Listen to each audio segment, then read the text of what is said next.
Hello, students. Now that you watched my 30-minute video, we need to get to work. I know you worked enough to read that video. You must have gone through the various things I talked about planning, goal setting, and also about the examples, local examples of the companies that have, Pakistani companies that have done well. And we can all be very proud of them.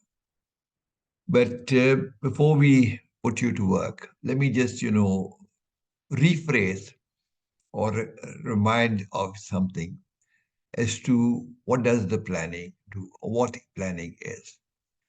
Planning actually is a process that determines how an organization can get where it wants to get and what it'll do to accomplish these objectives.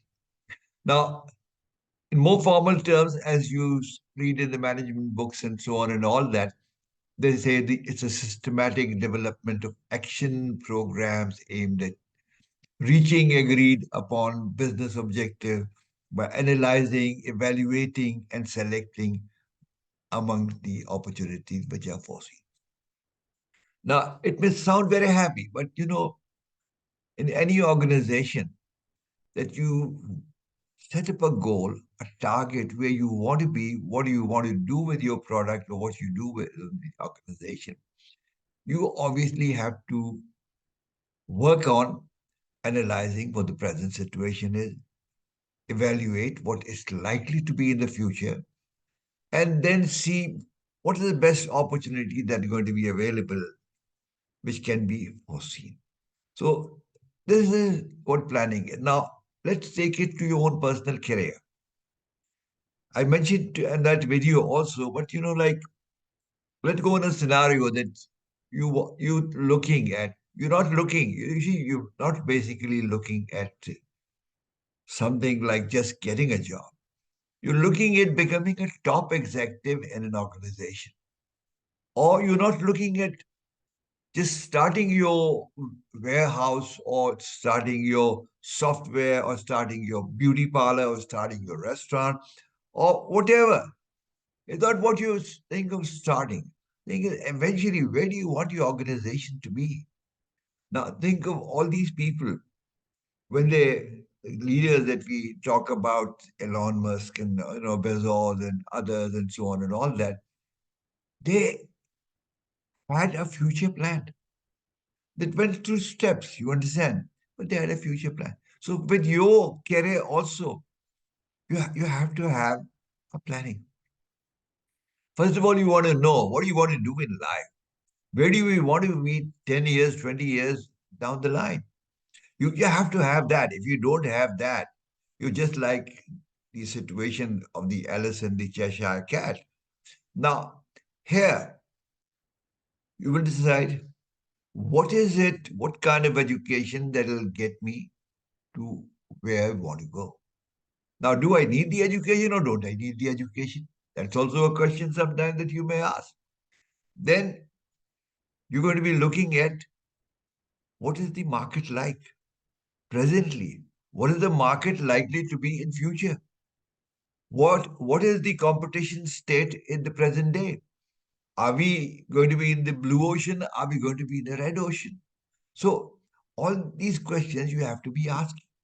And then based on how things are changing, how every day there's a new technology, the things like AI and all that coming up, you're going to ask yourself, what do I need to do to be able to get where I want to be there in the 5 years or 10 years or 20 years down the line? Okay. This is something which is also important. Now, people often ask, why? Why do we need planning? Basically, the purpose of planning are twofold. One is the planning, which is purpose is first is protective, and second is affirmative. Now, I'll explain it to you in very simple word.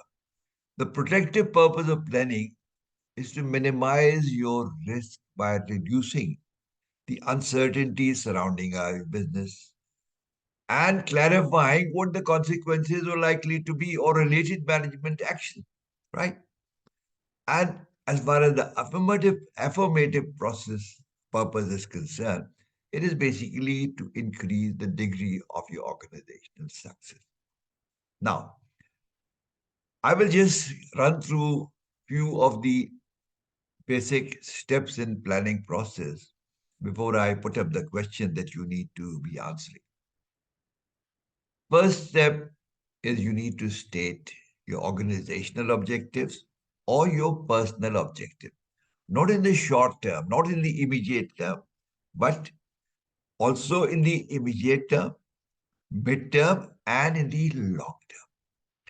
It may be 1 year down the line. How are you going to go about? 5 years down the line, where will you be? 10 years down the line, what is the thing that you got to be? Here you got to find out alternative ways. How can I reach there?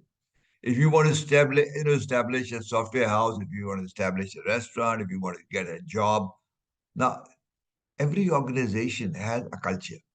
Now, if you're thinking about getting a job in Angro or in Nestle or in Unilever or in Procter and Gamble, then you need to develop different kind of a skill or different kind of a style to be able to get over there. But if you're thinking of joining a Pakistani organization, it, a state organization or something, it may be different. If you're thinking of starting your own business, the alternatives available to you for reaching those objectives will be different.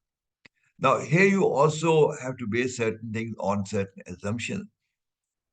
What each alternative would be like in future, how it will be going to be. Now, once you've done that, what you're going to do is you're going to choose the best alternative for reaching your objective and then develop a plan to pursue the chosen alternative. And finally, put the plan in action. It's quite simple, isn't it? Now let's come over to some of the questions that I would like you to answer. First of all, I want you to tell me what is it that you learn when you watch that 30-minute video of mine. Put that in 3 to 4 lines. That's one thing. Secondly, tell me what is the very important thing that the conversation between Alice in Wonderland and Cheshire Cat takes us to. Third is that a scenario where you're planning your own career objective, where you would be not today, but in 2035, right? In 2035, which is 11 years down the line. Then second scenario is whatever business or something that you want to establish and so on and all that, which may be, a, a small shop, a big shop or something. What kind of a planning you would need for that? Okay. So these are the things that you need to put up. And for your career objective, you could do 1 page in, Word. And for on the businesses and all that sort of a thing, with the kind of planning that's going to be needed, you could take the 1 page or so, right? So let's get to work. And once you've done that, all you got to do is you got to go to uh, basically what you need to go to. You need to go to LMS, submit it on LMS. And once again, let me remind you that if it is not submitted on LMS within the time, you will lose the attendance. And if you have more than 4 absences, you are not appearing for the examination. Please understand that. You have to control this. So second thing is that we also giving you marks for the assignment. You will not be getting marks. Okay. Thank you very much. And now you better get to work, right?